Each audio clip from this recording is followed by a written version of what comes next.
Welcome everyone to Simply Bitcoin. We break down the news from Twitter, the daily fail, meme review, software releases, hardware releases, and the websites by plebes or plebs.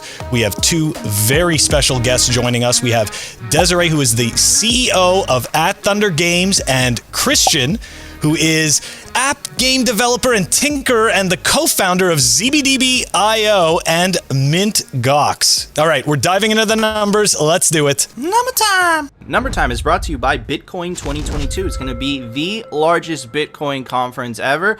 And maybe you guys missed this, but I'm going to be speaking at the conference. It's going to be cool. And you can take advantage of the link down below for 10% off your tickets to Bitcoin 2022. At the time of this recording, the block height is 714,427. The Bitcoin price, 48,035. Chain rewrite days, 752.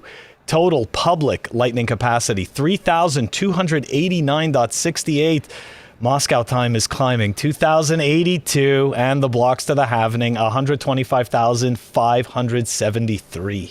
Well, numbers. Another all-time high for block height. But Phil, I think we should just pre-record that segment because we're just basically saying the same thing. We have been saying the same thing for the last 3 weeks. It's been awfully boring. But anyways, enough of us because people just hear us say the same goddamn numbers every day. Guys, what do you feel? I'm going to pass it to Desiree first. Are you as bored as we are? What's going on? Bored with Bitcoin? Well, the numbers. The numbers. Okay. There's no. You can't be bored with Bitcoin. That's physically impossible. Like, wait, what? Yeah, the numbers are boring to me. I guess the number that used to interest me a lot was like the Lightning Network capacity, but like even that, I'm like we've reached a point where we're not going back. So it's all good to me now. Now I can just like focus and not be staring at the number all the time. But the number will do what the number will do, and there's not much I can do to influence that. I love you know that you have a real Bitcoiner on the show when they give that type of answer, which is like, hey, I'm just enjoying the ride, ups and downs. Welcome to the Bitcoin roller coaster. But anyways, I'm going to pass it on to Christian. Christian, what are your feelings, observations, thoughts of our just, you know I what? agree. Do you know Dennis? Do you know him? 58K I game? Dennis. Yeah, No. 58K game. All right, well, he's this meme guy on Twitter, and he cursed everybody because he made a meme about 58K, the price. So, yeah. Anyway, so you don't know him, so it's awkward. What are your thoughts on the price and the numbers? I think it's, as you said, it's important to see the block height is going up. If that went down, I start to worry a little bit. Something is probably very wrong if that goes down. But yeah, the numbers, I don't check the numbers. I don't have to. I just know when, like, from my friends and family, when they start to message me, I can tell if it's going up or down. That's kind of like my gauge. I don't have to kind of check the number, but...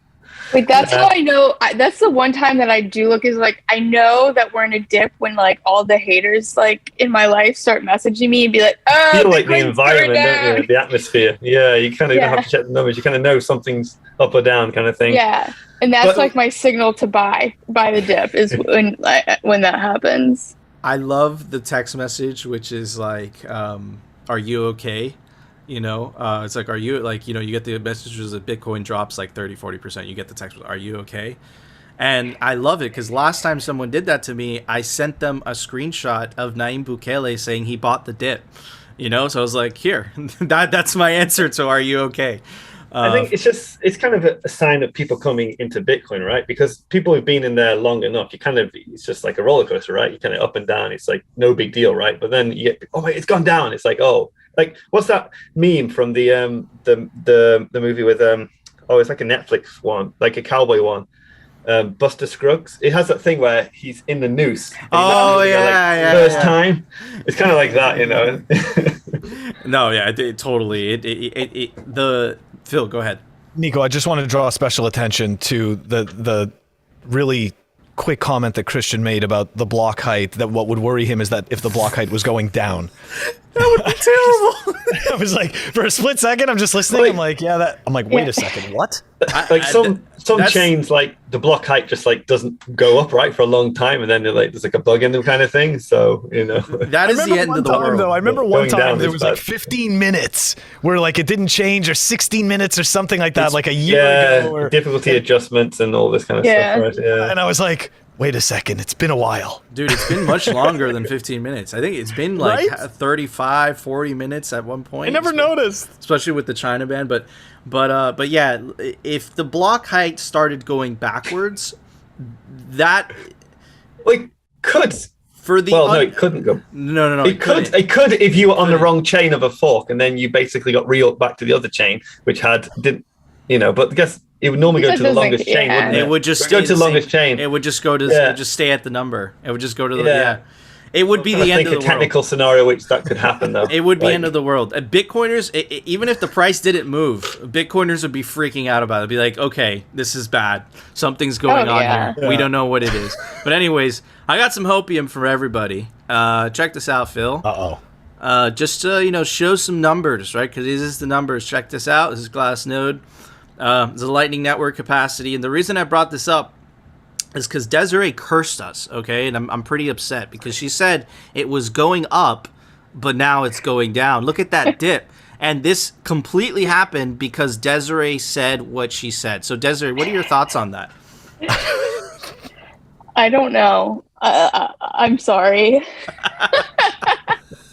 I'm sorry. I have no idea. I have not seen that yet, obviously. But I will say, I mean, Chris, you probably remember this. Like, do you remember when like Ellen Big came online, and put like all of that Bitcoin on the Lightning Network? And that was just like the most insane day because everybody was like, what the hell is going on? Like, where did all of this Bitcoin come from?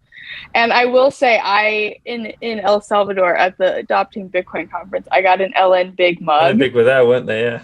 Yeah, and it was like, it's one of my favorite mugs. It's great. So awesome, good stuff. So guys, from this moment on, this dip will be referred to as the Desiree dip. We will not forget it. But listen, to be in all seriousness, I was gonna go show the Lightning Network capacity, and then she gave me a way in. She gave me a door to make a joke about it. So sorry, Desiree. Welcome to Simply Bitcoin. Anyways, I'm gonna pass it on to Christian. Christian, what are your thoughts, man? Look, it's just a small dip. It's not really important. We're joking, but any thoughts, man? It's literally gone parabolic. The Lightning Network capacity. One of the issues at Zebedee we are worried about is, do we have enough liquidity to power like some of the game studios who are coming on board? So yeah, like we're actively trying to accumulate Bitcoin, to kind of bump up the liquidity. But then that gets into like, well, do we bite now or do we bite later? Yeah, that makes sense. But like, there's definitely just going to be a shortage of liquidity going forward. Just like as ourselves at Zebedee, and also what Des is doing at Thunder Games. Like, a game can just like go viral, just like so randomly. I was watching this thing on Among Us the other day, this morning actually, and the devs were just talking about it. It's like nothing, then Korean like podcaster like pick them up, and then they're like 1 million daily active users. So that's going to happen at some point with our Bitcoin games. I'm certain of it. Absolutely. And then we're going to have no liquidity, so we're going to get that liquidity. But that's a good channels problem. Will be unbalanced. That's a good problem, because that's a hell of an incentive, right? If that happens, if there's no liquidity, that's a hell of an incentive. So I'm gonna Phil, go ahead. I'm sorry, and I just want to point out, to his point, right, to Christian's point about the channels being unbalanced, maybe that's going to force the user experience for balancing channels to push forward and just be a little bit smoother. Because don't get me wrong, like, it's cool that the functionality is there, but like a lot of it, people don't just like, it's not intuitive, in a lot of these interfaces. So maybe the explosion of users is going to help everybody out. I think there's a little bit of progress that's been made on that, but I'm actually like more bullish on, companies like Zebedee obviously there's all of us who've had to deal with this for so long, but like the people who are coming to the Lightning Network and using the Lightning Network to power their games, like Zebedee is like extrapolating all of that, like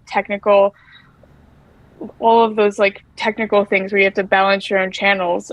They're like taking that away from the user. So like the developer doesn't actually have to deal with that, which I think is really powerful. Yeah, I would say we Nice. take it away from the developer, because the user, they use a wallet that we might not control. So they could use our wallet, but they could use wallet of Satoshi, right? Then it's up to wallet and Satoshi and Zebedee to make sure our channels are balanced. But we definitely take it away from the game devs.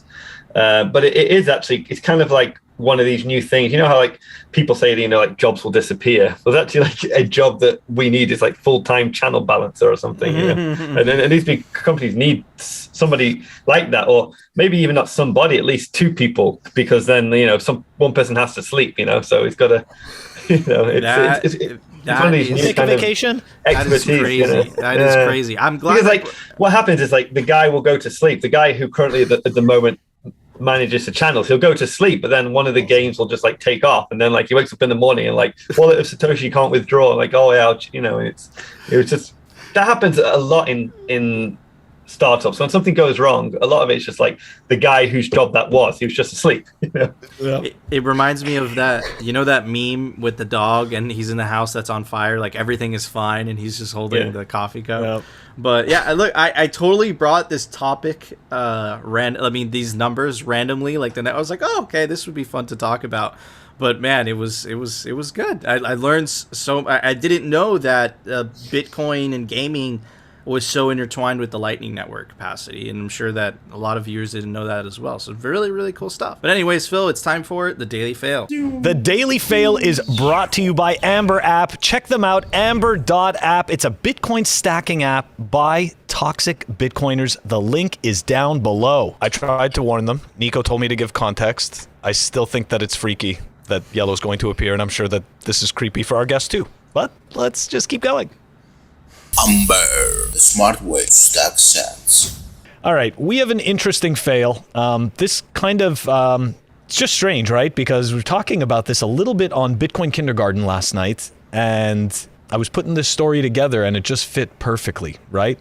So look, we've all gone through the pandemic and all that good stuff, and we keep seeing all the different reasons for all the money printing and all of the control and all of the security and all of the freedom that gets taken away replaced with quote unquote security. So anyways, let's dive into this thread that Laser Hodl had. This is a really interesting thread, and we're also going to pull together some stories from the mainstream media just to show essentially how the narrative really is building very quickly.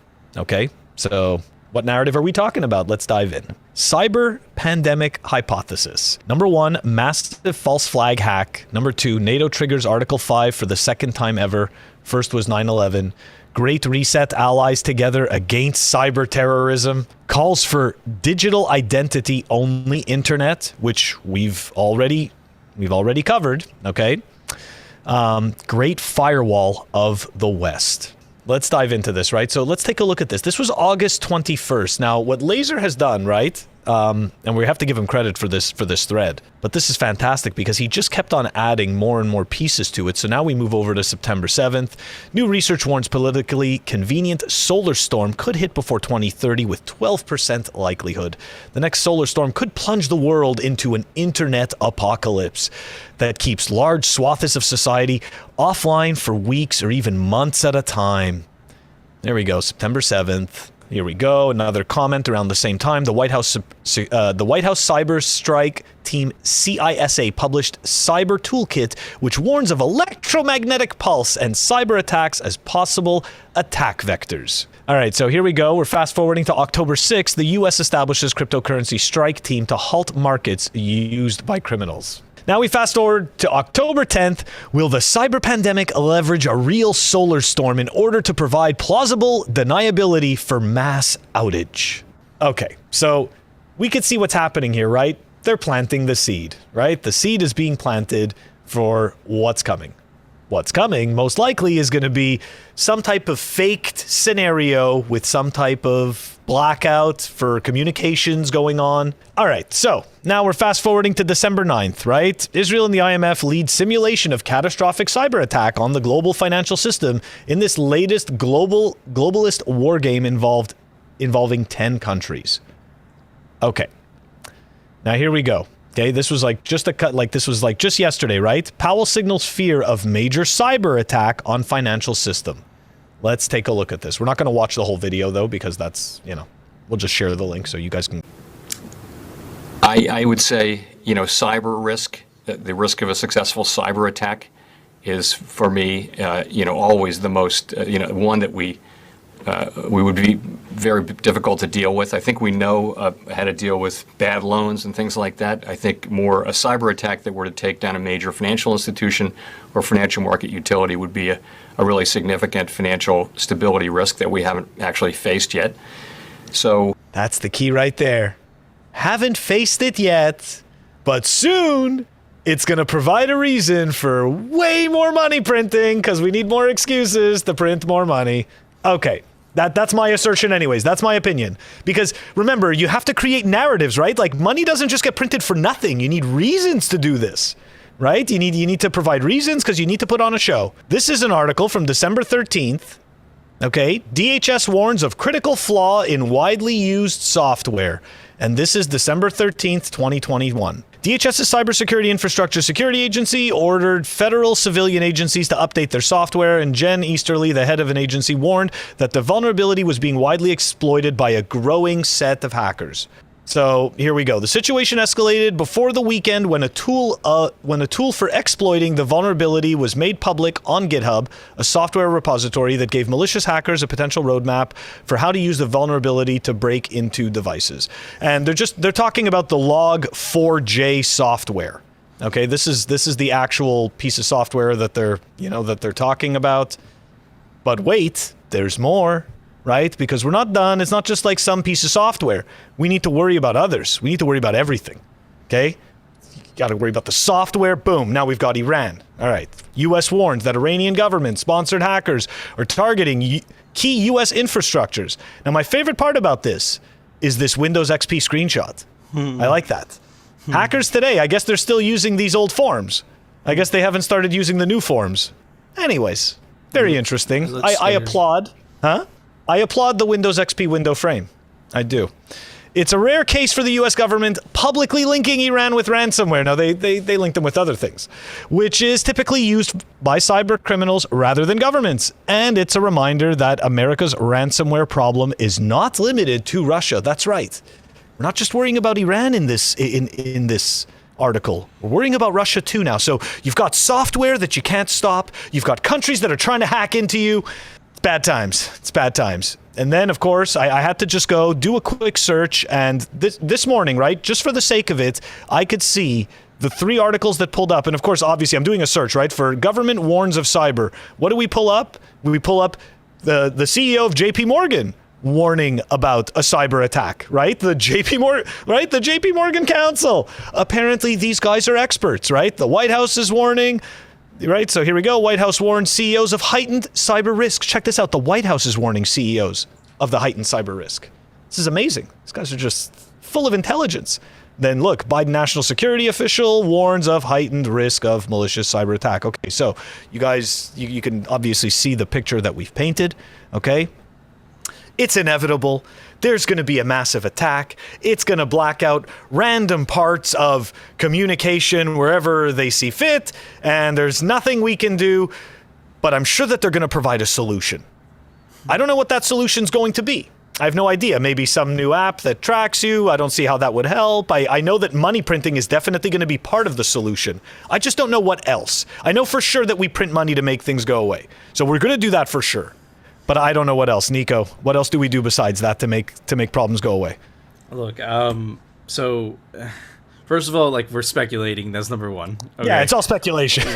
we don't know for sure, but what I can say for a fact, and we've actually done a pretty good job at covering this the last couple months, is which is what we've been telling you guys. The internet has allowed people to communicate freely and openly express their ideas against the the narrative of governments, right? You see the legacy media reporting a certain narrative, and then on Twitter you see the truth seeping in, even though they tried to censor, even though they tried to hide replies, even though they try to do these certain things.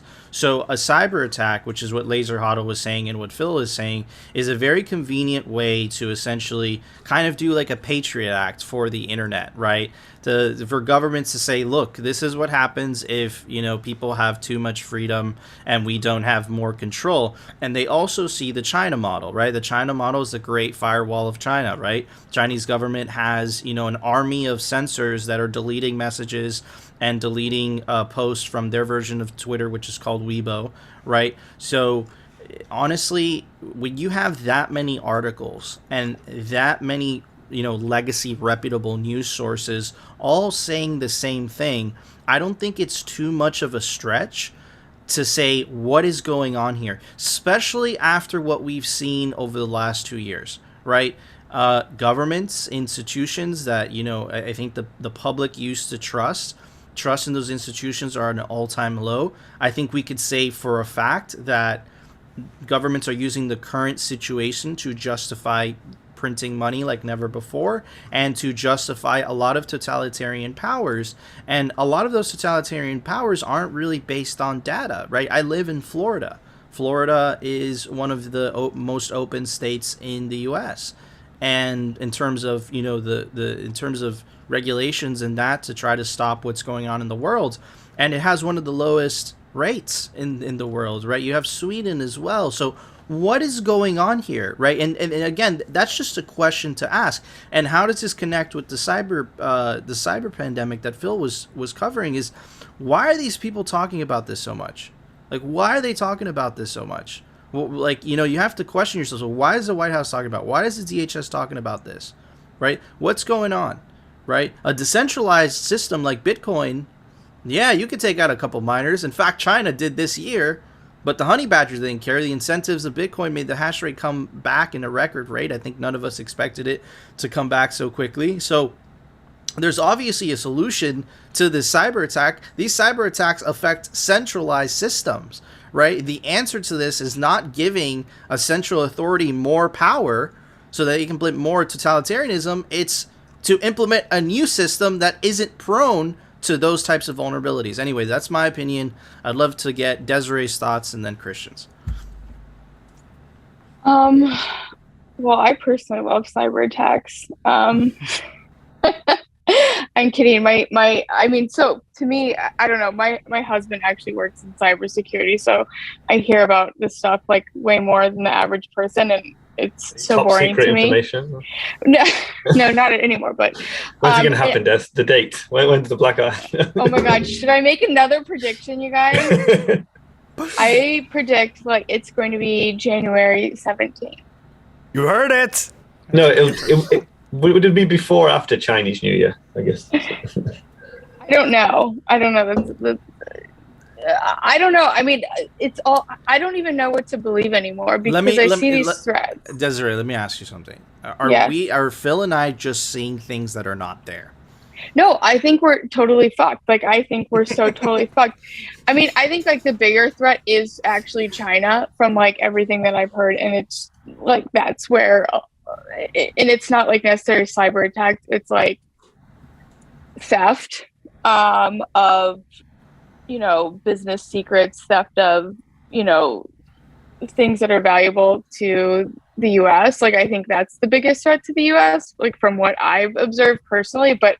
I mean, it's just nonstop going on all the time where, there's threats all the time and no one's actually combating them. There's attacks all the time and people are just paying ransomware. I mean, everyone's just adding it into their budgets, right? But the government is also adding it into their budgets, which how does the government budget for something like this? And it's called printing money, right? I mean, I was a consultant and I, worked on contracts for the federal government for some time. And it's really, really scary how, what the federal spending looks like. So, when there's money to spend, they're going to spend it all. And so they can get bigger budgets next year. And where do the budgets come from? From spending from or from printing money. So I mean, I think there's a lot of things tied together. I don't know, like if there's like, I think all of these people are way too stupid to actually know that something is coming. I think it's just this is happening all of the time. Like, I mean, there was like, I just hear about it more often than I think most people do, where it's like, you know, I think there was like a town in Alabama that like, or a city in Alabama that was like ransomware, and like all of these places, and people are just, it's just the norm now. And so it's just inevitable that there's a really, really huge one coming up, or some type of attack coming up. And I think these people are just like covering their asses and trying to get bigger budgets, and the government's just going to keep printing money. Yep. But I don't know. It's okay because Bitcoin fixes this. Yeah, I'm okay. I'm okay. We're okay. So like, I'm not bothered by it, but you know, I feel bad for the no coiners. Absolutely. Christian, I'm going to ask you the same question. Are we crazy tinfoil hat YouTubers? Completely. Everything's fine. No, I don't know. I guess, you know, I'm just a Bitcoin gaming dev guy, so I'm no authority on the geopolitics of the world. But we're just two idiots on YouTube. Yeah, maybe I can give, because like you guys are all in the States, right? So it's probably like slightly different news things we see, or different environment. But I guess like my understanding is like we're in kind of like, you know, it seems like we're in a kind of Cold War with China, right? Yeah. And you know, the weapons of the future are cyber attacks. So given that we're in a Cold War with China, it's quite possible that one is on the way. I wonder if it's a little bit like the nuclear deterrent. Like China knows that they can shut off our power, but we know that China can shut off our power, but China also knows that we could shut off their power, so we don't shut off each other's power. Maybe there's a deterrent effect would stop it happening. Because that's the same with nukes. We live in a nuke world, but we haven't had a nuke because it's mutually assured destruction, right? Touch wood. So maybe that's why it won't happen, even though it's literally a button press away, which it doesn't give you much comfort. But yeah, you know, it's scary. You know, I've just had like a kid, so I think about these things more now. You know, but that's why I'm teaching him how to hunt and you know, make fire, and we'll go camping. We'll be all right. How to get out of the city forever. Yeah. I am out of the city, so yeah, already. So a lot of Bitcoiners awesome. do that, right? Don't they? They kind of want to be self-sufficient, live on a farm and get their Blockstream satellite or something. It's true, man. And you know, put your seed in metal, you know, and buried in a hole somewhere. You know, protect it from cyber attack. I did that. I was on a boat and it fell out and it's bottom of the ocean. You somewhere, too? Yeah. Man. Oh man. None of us should go near any water or any boats. Every time a Bitcoiner gets on a boat, there's always an accident. I don't know what's going gone. on. It's just gone. Poof, gone. But anyways, Phil, it's time for the Daily Meme Review.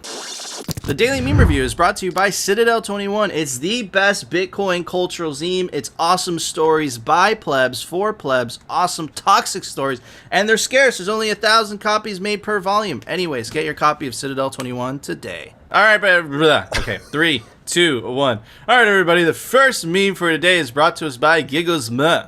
Might be able to play you the sound, because you guys know why, but let's check it out. There's no sound. There's no sound. Is there sound in the video? Oh my gosh.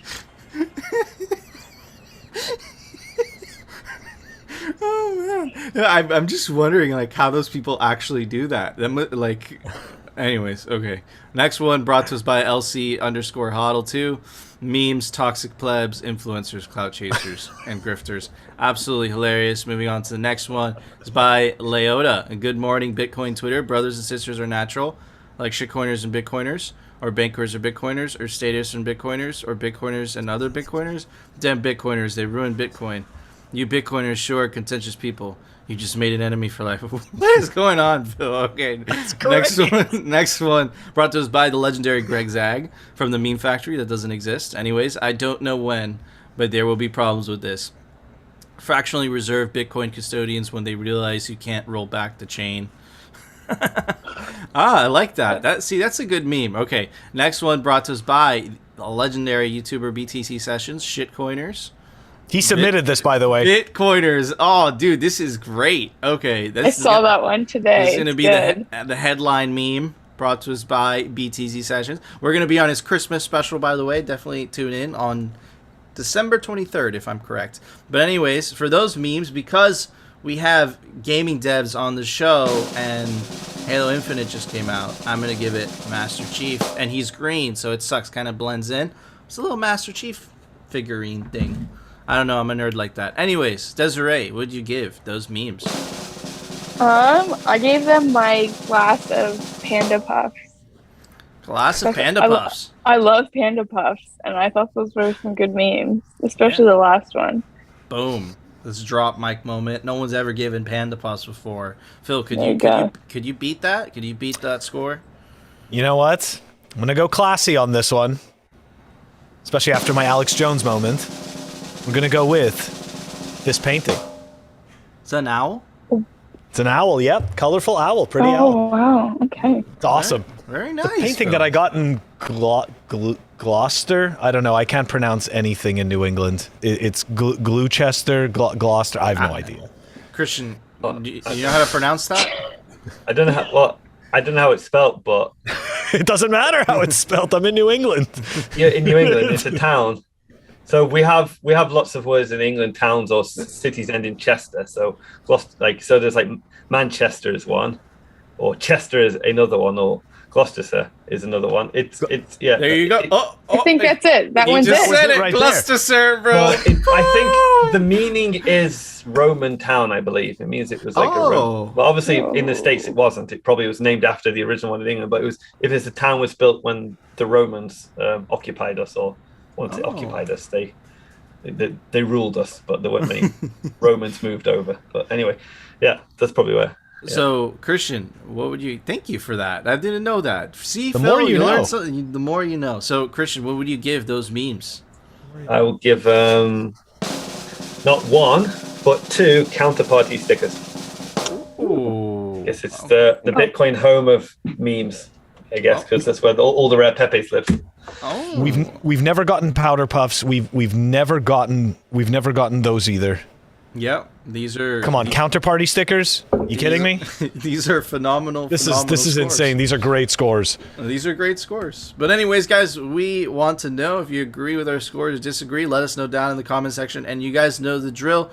We say things on the show that might rub shoulders with the wrong people, so definitely subscribe to us on alternative video platforms like rumble.com and Bitcoin TV, especially Bitcoin TV. It's a Bitcoin video site, so they really believe in free speech. But and of course, join our Telegram group. Link us some Bitcoin memes to review. It's a Bitcoin meme review, and we review memes. It's time for the Daily News. The Daily News is brought to you by CryptoCloaks.com. They make the best 3D printed Bitcoin merch, like the El Salvadorian Bitcoin grenade. Really cool stuff. You can put your open dimes in there. Or the 3D printed honey badger. You can put your cold card in there. Really cool stuff. Anyways, take advantage of the link down below for 5% off CryptoCloaks.com. Buddy, we have some very special guests. This is what you guys have all been waiting for. Earn Bitcoin for playing video games. Yeah, you heard that right. I'm just as curious as you are, right? So anyways, let's check out the website a little bit more. Let's check out the games. Play games, earn Bitcoin, join in with over 250,000 other games. That's absolutely crazy. Bitcoin bubble shooter, that's really cool. Can you reach 100 miles per hour? Bounce along the blockchain. So really, really cool stuff. So Desiree, a couple questions. How does this work?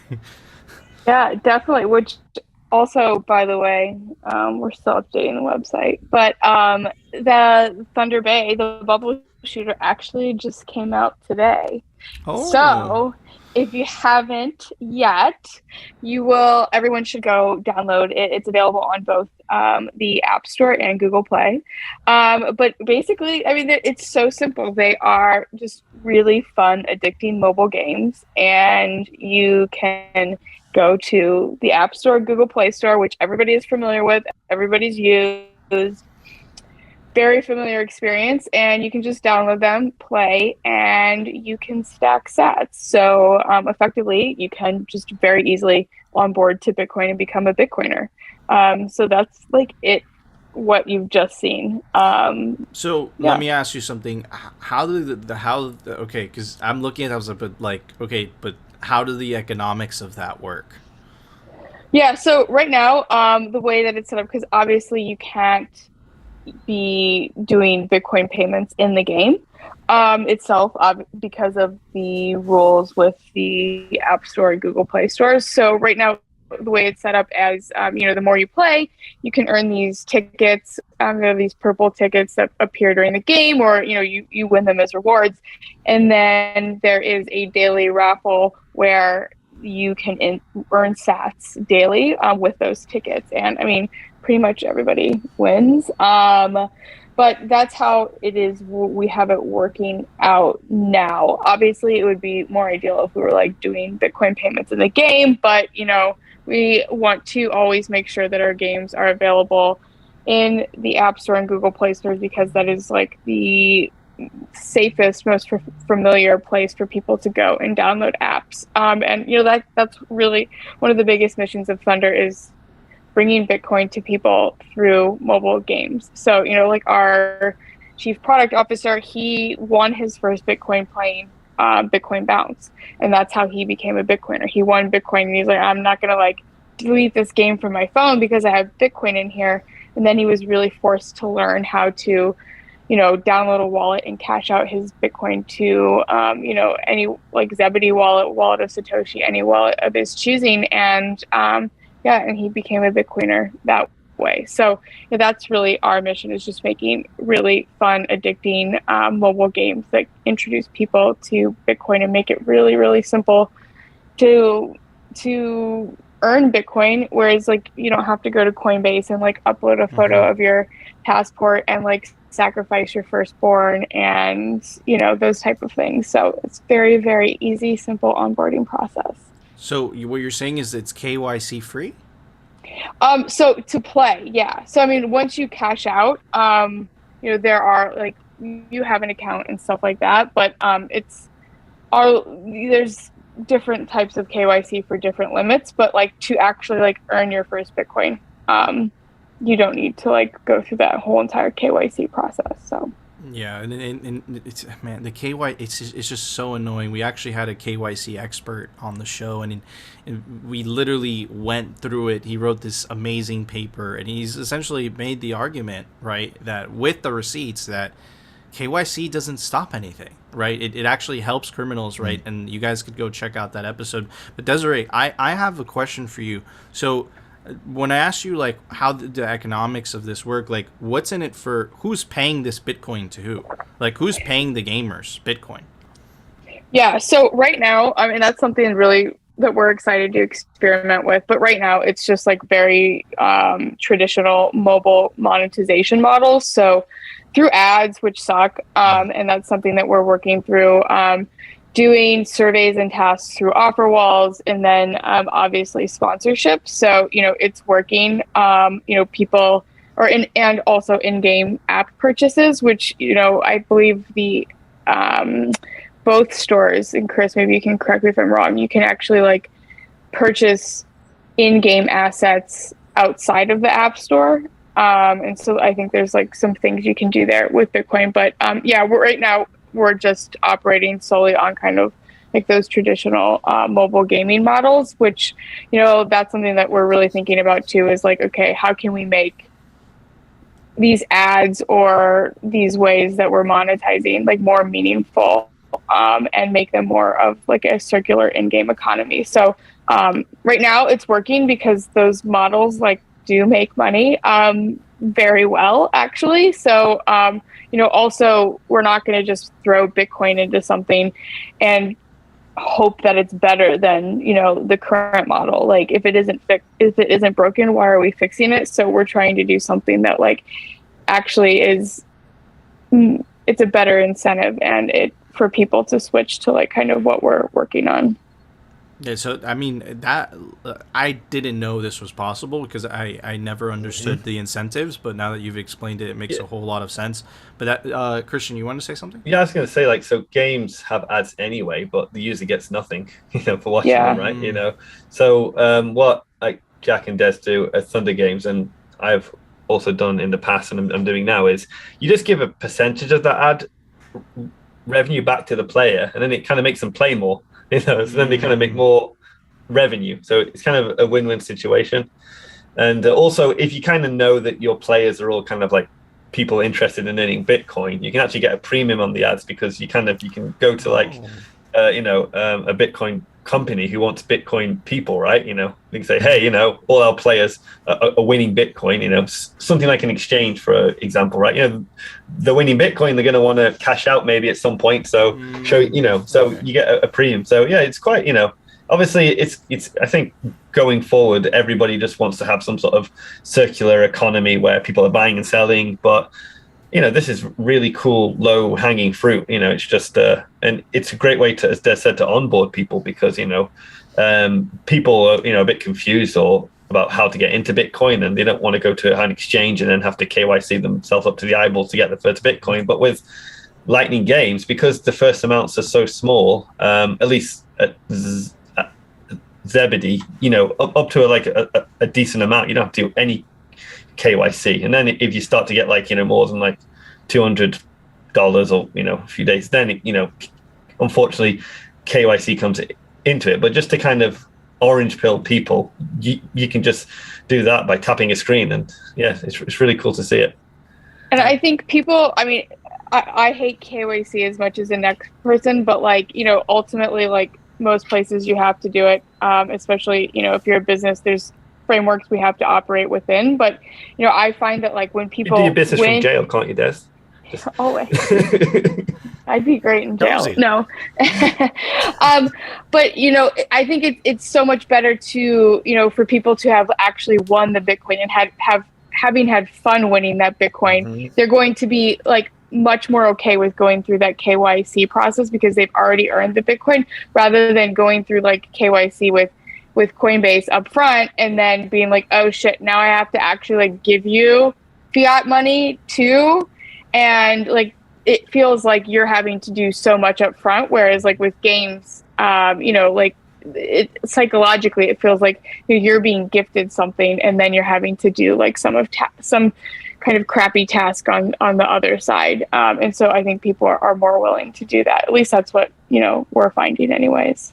That's awesome that the incentives are aligned, that it gives you the ability, because it's exactly what you said, right, where people are trading in time and they're getting nothing in return, and now you guys have figured out a way to essentially reward them with the best thing that you could reward them with, which is sats and Bitcoin. So let me ask you guys something. I'm assuming all of this is over Lightning? Yes. Yep. And sometimes over database, but definitely over Lightning. So like we have a thing at Zebedee, because we have our own Lightning wallet and we also have games that use our API.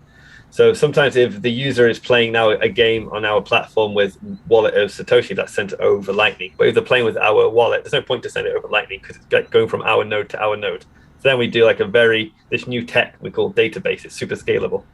But yeah, it's over Lightning. People get sats pretty much, because I actually tried to do. I was doing this in 2013, 2014. I had a mobile game, pretty much what Thunder Games are doing, but it was all on chain, and I was, got a lot of hate and for filling up blocks along with Satoshi's dice, and but ultimately it stopped working because then it's like it cost too much to send these microtransactions. Yeah. So instead of going over to some other chains that my contemporaries went over or making my own solution, I knew that Lightning was coming. So it's here and it works great. So let me ask you something. Now that you look back, right, was that compared to where, and of course don't name names or anything, not to try to put any people on the spot, but part of the show is, to at least provide a counter narrative to a lot of the shitcoin channels, right? And I think that you said something really interesting, which was you decided to stick with Bitcoin and you decided not to develop with shitcoin. So where do you see your contemporaries now and compared to where you are? Or perhaps that is too much of a delicate question. You want me to ask something else? Like, I don't have to name names, but it was funny because it's quite, what's the word? That's that German word, like Schadenfreude, is it the word or something? But I remember that we were building on Bitcoin, and then we were also doing other stuff with like what are now called NFTs, I guess, but they were called tokens on Counterparty, which is like the protocol. So we're doing all this stuff, payments and stuff, and then it all got expensive, and everybody went over and said, hey, there's this new chain which it's got 0 fees and it's really fast, so we should just jump over on that. And I remember telling my contemporaries, like, they haven't solved anything technically, they're just basically not a popular chain. You're just kicking the can down the road. As soon as that chain gets popular, you're going to have the same issue. So all those people now are moving from Ethereum to Solana now or something.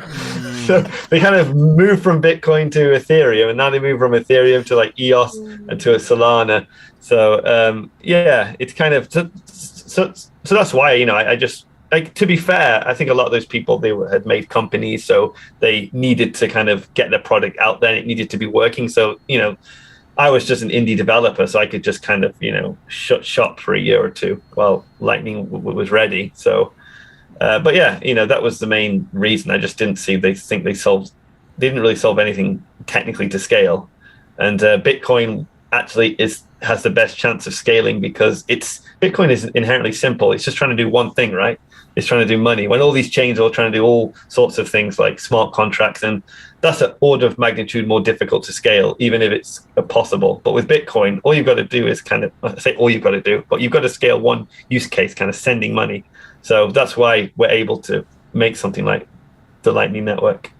That's Absolutely. like, I mean, there was like an interesting article, and I would love to hear people's opinions. I think it was Roy from Breeze who came out, and there's a lot of people who are like trying to build on top of Lightning, and you create these like third layers, doing a lot of what you're talking about, Chris. I mean, I feel like you have like some type of weird like crystal ball where you just like see this happening down the line. I mean, you're like the OG with like Bitcoin gaming too. So I mean, like, what do you think about that stuff being done on Bitcoin and on top of the Lightning Network?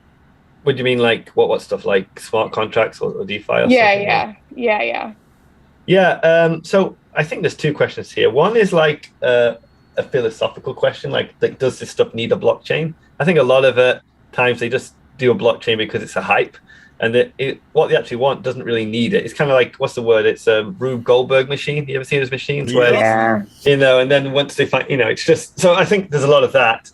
But with so I have this thing on Twitter where I've been going back and forth. A lot of people seem to misunderstand Lightning, and as great as it is, people think that Lightning is like a silver bullet, and people keep saying stuff like when Lightning NFTs, for example, but Lightning, for example, can't do NFTs just because it's a simple thing. Like, it's quite easy to explain non-technically, but I guess most people will probably understand, well, maybe not, that Lightning is all about liquidity, right? Lightning works because you can send Bitcoin because it's all locked up in channels and you have liquidity. An NFT is a token of one, so can't have so all those kind of things. I think those things, I think we're going to see more on stuff like trustless side chains, and there's some proposals like space chains or something, or once we get certain soft forks, it would be possible. Yeah, so I think for a lot of that kind of smart contracty stuff, it would probably back up. end You up. said something really interesting, and people are, what is a space chain? Yeah, it's I guess it could get quite technical quite quickly, but a space chain I guess it's kind of a type of side chain, which side chains have been spoken about in Bitcoin for a long time. Let me ask you a better question. What does it enable? I'll leave it at that. What does a space chain enable? A space chain lets you do it basically lets you have your own other blockchain which uses Bitcoin, so it doesn't have its own altcoin, but it's kind of also the security of it is anchored to the Bitcoin main chain. Okay. A lot of like people, they do this, right? They'll want to have some certain feature, so you can't do it on Bitcoin, so they'll make their own chain, but then you end up with a different token, and then you also end up with, you got to like do your own mining and all this kind of stuff. So side chains for Bitcoin, they wanted to find a way, can we utilize, to the current miners of Bitcoin to secure this chain? But there's certain issues for certain proposals, and it gets very complicated very quickly. But I think we're slowly moving into the realm where Bitcoin is slow, but eventually I think that's probably what's going to happen. We're going to have these like side chains, and Space Chain is one proposal that would let you do this stuff, and Lightning would do other stuff. Lightning would focus on payments, but I think Lightning is very good for bridging between chains. I think that's why it's quite useful. So because Lightning is not specific to Bitcoin, a Lightning can work on, Litecoin had Lightning before Bitcoin did, right? So it's kind of, Lightning can be this thing that is almost like a, super hyperspace tunnel agnostic? between. Yeah, I suppose so. Isn't that what they call that? Well, I guess all tech is blockchain agnostic, but but a lot of people probably hear about stuff like RGB, for example. And RGB, I think they've been, they keep saying Lightning and tokens and stuff, but a lot of the token stuff they're doing is not using Lightning at all. It's using kind of basically like almost like side chains and stuff. So I think Lightning is cool, but what makes it cool is that it's focused and it's kind of laser focused. So that's why I think Lightning shouldn't do all these other things like smart contracts and DeFi. It's not the right tool for the job. So we have other ones, But ultimately, the thing about Lightning in these things is that we can't use the Bitcoin base chain for everything, but we can do stuff off chain, and then once we have an issue, like we settle kind of on chain. So I think it's the same model that makes Lightning work will make these other things work. Awesome. Really, really cool stuff. So I wanted to pivot to what you are working on, Christian. So let me pull up the ZBD site, right? And this is the thing that caught my eye because this is a huge game, right? I don't play it personally, but Counter-Strike, right? Yeah. Counter-Strike Go and earn Bitcoin. So that's absolutely crazy. That is a huge multiplayer game. And so how does that work? So you could play Counter-Strike for Bitcoin? Yep, that's it. You got it. That's it. That's it. Yeah. So again, that's awesome. That's a great answer. I don't mean that sarcastically. I mean that totally seriously. That's the thing. Like, it doesn't have to tell you any crap. I know. Right? That's amazing. That's amazing. It's so good. Just to clarify that, like lots of people think, well, like, is it like a special version of Counter-Strike, or do I have to download or install this mod and or et cetera, et cetera? But you actually can you download Counter-Strike off Steam, and then you go to Zebedee, and there's a widget you download called Infuse. And Infuse is basically a little window that pops up. So you download Counter-Strike off Steam, you log in, you play, and then you have this companion window, which is basically the thing that kind of adds sats to Counter-Strike. So through this window, you'll have a list of games that you can play, and you'll click on a game, and then that'll talk to your Counter-Strike game. So when you click enter game on the Infuse widget, it enters you in the game on the Counter-Strike client, and then it'll show your Bitcoin, your sats balance in the window. So you shoot somebody, you get more sats. You get shot, you get less sats. And then at the end of the game, in that window, you scan a QR code and you can withdraw. So it's it was really, dude, that is, you're blowing my mind right now. It's purely laziness that we did it. This is how you can get paid to play video games. Not only get paid, you get paid in Bitcoin. That's freaking crazy. So guys and it's also so simple. Like what Chris just said. I mean, it's so simple to do. Like I mean, it is easier to do everything he just said. Like install the Infuse thing and all of that than it is to play the actual game of CS:GO. It is so beautifully done. Like anybody could do it even if you've never used Steam before. It's really good. I figured that was the case when he just said you just play and you get paid. Yeah. So I figured then and there, I was like, wow, these people, they're the real deal. But let me ask you guys something. Okay, so what, and this is a question for both of you guys and whoever wants to answer it. Where's the future of Bitcoin, Sats, and video games going?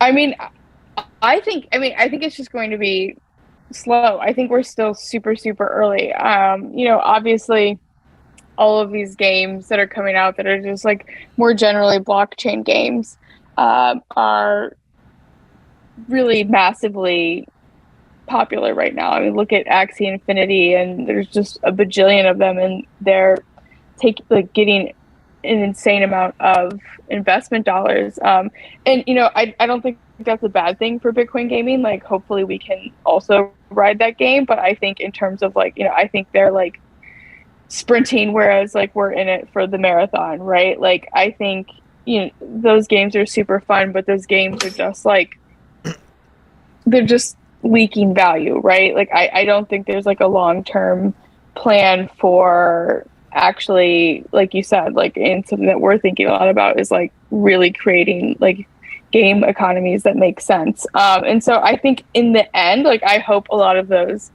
people who are doing blockchain gaming come to like Bitcoin gaming, right? And really just like, I love what Chris said, is just like really just focusing on Bitcoin for one use case, and that being money and these value transactions. And I think like if we can fix that in gaming and make it like really empowering for players, then I think that we've solved a lot of the problem. Like, I think that's just something that is just so important to solve and to work on. And then like the fun things come, like NFTs and like in-game assets, blah blah blah, like that will all come. But I think trying to solve everything all at once, like nothing gets solved at all. So I think it's just going to be slow, and it will take time. And there's not that many people who are doing this right now, but especially like Zebedee has a bunch of like great developer tools for people to like add Bitcoin into their games. And so, I think it's just going to take time. It's not the fun, sexy thing that like is getting all the hype on Twitter or wherever. So, I think we just have to like keep our heads down and keep building. And like, I think maybe next bull run will be like our time to shine. That's kind of my prediction. Awesome. Really good to hear that. So Phil, go ahead. I was gonna say I have a question for both of you guys from a fellow viewer and a fellow Bitcoiner, if you don't mind, as well. Okay, so he's asking essentially, how hard would it be for any game or genre to switch an in-game economy to something that hits real world, like they did with Infuse? They replaced in-game currency, but separate from the real game. They modded it for their own servers. I wonder how hard it would be for a game to swap over fully, considering, for example, outside marketplaces where skins get sold. How does one swap all that over to a Lightning Network economy? I suppose if the game dev, like the person, so obviously CSGO works because CSGO is not open source, but it's moddable. You can add plugins. That's why we add Bitcoin to it. But obviously, we don't have complete control over everything. But if you are the game dev, so Valve makes CSGO. If they wanted to, they could just add Lightning to it, right? They would just basically send us an email. Do you see AAA developers doing that eventually? Yeah. Yes and no. So like the larger games, like all large companies, they're all risk averse, right? So they kind of let the smaller games kind of blaze the trail. And a lot of what I see, a lot of these large studios, so we've had interest from large studios, but what they've said is like, well, secretly we have like these secret smaller studios that we actually own, but they aren't actually associated with us, so we can like try out all these new stuff, and if it fails, it doesn't hurt our brand. So a lot of these large studios are kind of doing that at the moment. They're experimenting with their kind of smaller studios nobody knows. I guess it's kind of like the comedian, before they do the Netflix show, they go out like secretly to like clubs and do all their bad material. So yeah, they are doing that.